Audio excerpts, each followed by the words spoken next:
കുറച്ച് സപ്പോട്ട വരയ്ക്കൽ പരിപാടിയാണേ. അടിപൊളി സപ്പോട്ടയാന്ന്. 2 തരം സപ്പോട്ട ഉണ്ട്. ചിലത് നല്ല മധുരമായിരിക്കും, ചിലത് മധുരം കുറവായിരിക്കും. കുറേ ഉണ്ട് സപ്പോട്ട. ഇതാ ഇപ്പം നോമ്പായി കഴിഞ്ഞാൽ ഇതൊന്നും നടക്കൂല, നല്ല വെയിൽ വന്ന്. ഇപ്പം കുറച്ച് പറിച്ച് എടുക്കട്ടെ.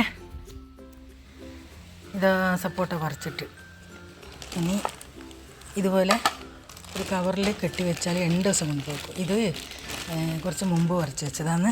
അപ്പോൾ അതാ എല്ലാം പഴുത്തിട്ടുണ്ട്, പിന്നെ നല്ല സ്മെല്ലുണ്ട്.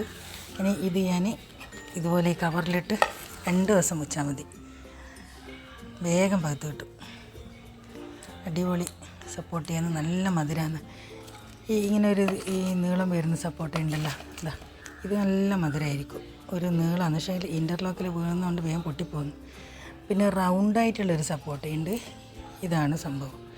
ഇത് മധുരം ഉണ്ടാവില്ല, വേഗം പഴുക്കുകയില്ല. ഇത് രണ്ടും ഒരു മരത്തുമ്പോൾ തന്നെയാണ് ഉണ്ടാകുന്നത്. കുറച്ചും കൂടി പറിച്ച് ഇനി നല്ല അടിപൊളി വലിയ സപ്പോട്ടയാണ്. വലിയ സപ്പോട്ട കിട്ടിയിട്ടുണ്ട്, അടിപൊളി. പക്ഷെങ്കിൽ എല്ലാം നിലത്ത് വീണ് പോകുന്നുണ്ട്, കണ്ടാ നിലത്ത് വീണ് ചീന്തി പോകുന്നുണ്ട്.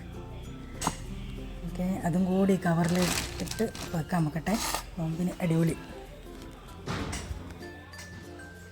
എല്ലാവർക്കും സപ്പോട്ട ഇഷ്ടമായില്ലേ?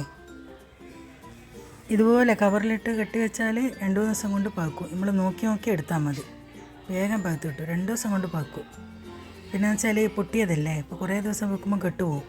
അപ്പം വേഗം തന്നെ എടുക്കാൻ പിന്നെ ഇതുപോലെ കവറിൽ ഒന്ന് എയർ ടൈറ്റാക്കി കെട്ടി വെച്ചാൽ വേഗം പഴുത്ത് കിട്ടും. നല്ല മധുരമുള്ള സപ്പോട്ട.